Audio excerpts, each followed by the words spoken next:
სახელითა მამისათა და ძისათა და სული საწმინდისათა. ძვირფასო მამებო, ძმებო და დებო, გილოცავთ დღევანდელ კვირა დღეს. ჯერ კიდევ გრძელდება ის დღეები, ის პერიოდი, რომელსაც საეკლესიო ტიპიკონი ქრისტეს შობის შემდგომ დღესასწაულს უწოდებს, შემდგომი დღესასწაულის პერიოდს. 2000 წელზე მეტი გავიდა მას შემდეგ, რაც უფალმა იესო ქრისტემ მოიტანა დედამიწაზე თავისი სწავლება, მადლი და ძალა. და რატომ ხდება, რომ ცხოვრებაში ჯერ კიდევ არის ამდენი ტანჯვა და უბედურება? იმიტომ ხომ არა, რომ მისი სწავლებიდან ჩვენ არ ვიღებთ თავარს და ყველაზე მნიშვნელოვანს. და იმ საღვთო სიყვარულიდან, რომელიც მან მოიტანა და რომელიც ჩვენსკენ არის მომართული, ჩვენ ვიღებთ ძალიან მცირეს. არ ვეძებთ მას, ნაკლებად ვეძებთ მას და ნაკლებად გვაქვს მისი იმედი. არამედ უფრო იმედს ვამყარებთ ჩვენს ადამიანურ ძალებზე. ამიტომაც ვიტანჯებით. მაგრამ ყოველთვის იყვნენ ისეთი ადამიანები, ვისაც ძალიან კარგად ესმოდათ, რა მოიტანა ამ ქვეყნად განკაცებულმა ღმერთმა და გავიხსენოთ თუნდაც აღმოსავლეთიდან მოსული ბრძენი მოგვები. რა მიართვეს მათ უფალს ზღვნად? ოქრო, გუნდრუკი და მური. ეს არის ყველაზე ძვირფასი და საუკეთესო, რაც კი შეიძლება ადამიანმა ღმერთს მიუტანოს.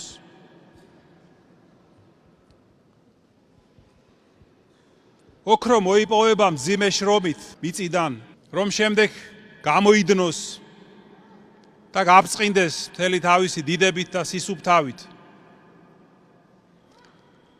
და ეს ოქრო ყოველი ადამიანის სულშია. ეს არის ადამიანის შემოქმედებითი ძალების სწრაფვა და აქტივობა, რომელიც მოიპოვება მძიმე შრომით და ღვაწლით. და ეს შემოქმედებითი აქტივობა და სწრაფვა ფერს უსვლის სამყაროს, ადამიანს და განანათლებს მას თავისი უჭკნობი სულიერი მშვენიერებით. აი რისი სიმბოლო არის ოქრო. მოგვებმა მიიტანეს ასევე გუნდრუკი. ეს არის სურნელოვანი საკმეველი, რომელიც ყოველთვის სიმაღლისკენ მიისწრაფვის. და ესეც არის ყოველი ადამიანის სულში, სიმაღლისკენ სწრაფვა, რომ ამაღლდეს, რომ გახდეს ბევრად უკეთესი, ვიდრე ახლა არის. მაშასადამე აი გუნდრუკი არის სიმბოლო სიმაღლისკენ სწრაფვის და ზეციური სამყაროს ძიების. და ასევე მოგვებმა მიიტანეს უფალთან მურიც. ეს არის ნივთიერება, რომლისგანაც მზადდებოდა სურნელოვანი ნელსაცხებელი. ძველად ხალხში იყო ასეთი ჩვეულება, რომ სურნელოვან ზეთს ან ნელსაცხებელს ცხებდნენ არა მხოლოდ მიცვალებულებს, არამედ ცოცხლებსაც. და ამით გამოხატავდნენ სიყვარულს მათ მიმართ. აი ჩვენც გვაქვს ასეთი წესი, რომ მიცვალებულის წესის აგების დროს ვიყენებთ სურნელოვან ზეთს. ასევე სასაფლაოზე მიგვაქვს, საფლავზე ზეთი, რითიც გამოვხატავთ ჩვენს სიყვარულს.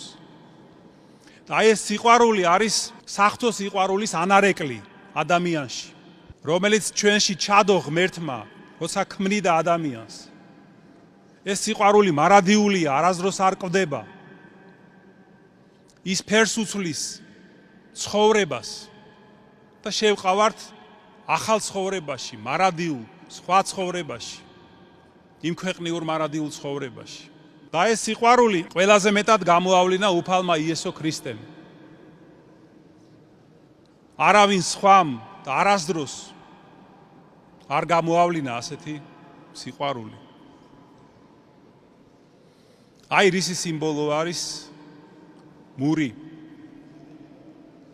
და როგორც გითხარით, ძვირფასო ძმებო და დებო, ჯერ კიდევ არ მომხდარა ქრისტეს შობის დიდებული დღესასწაულის წარგზავნა.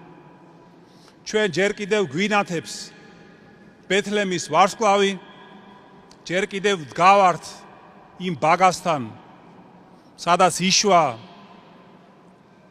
ჩვილი, შემოქმედი სამყაროსი და ნუ ვიქნებით დამწუხრებულნი და სასოს ნუ წარვიკვეთ იმის გამო, თუ ჩვენ დგავართ ხელსარიელნი. იმიტომ რომ როგორც გითხარით, ყველა ადამიანს შეუძლია უფალს მიართვას ის ძღვენი, რომელიც მიიტანეს იმჟამინდელმა ბრძენმა მოგვებმა. რადგან ეს ყველაფერი არის ჩვენში. მაგრამ ეს ყველაფერი, ეს ყველა თვისება, რისი სიმბოლოც არის ოქრო, გუნდრუკი და მური, ჩვენში უნდა გაიხსნას. მუდმივი შრომით, მუდმივი ძალისხმევით, ცხოვრების გამოსწორებით და იმ მადლის და ძალის შეწევნით, რომელსაც გვაძლევს ჩვენ უფალი ჩვენი იესო ქრისტე. კიდევ ერთხელ გილოცავთ დღევანდელ დღესასწაულს, ღმერთმა დაგლოცოთ, გაგაძლიეროთ, შეგვეწიოს წმინდა მეფე დავითი, ფსალმუნთა მთქმელი, წმინდა მოციქული იაკობი, ძმა უფლისა და მართალი იოსებ დამწინდველი, რომელთა ხსენებასაც დღეს აღვასრულებთ და მათი ლოცვით უფალმა ინებოს, რომ მოწყალებით მიიღოს ჩვენი ძღვენი და ბაგასთან მდგომ თავის დედას და ჩვენ საერთო დედას, ღვთისმშობელს მიუთითოს ყოველ ჩვენგანზე, როგორც თავის ძმებზე და დებზე. რამე თუ ჩვენთვის იშვა ყრმა ახალი პირველ საუკუნეთა ღმერთი. ამინ.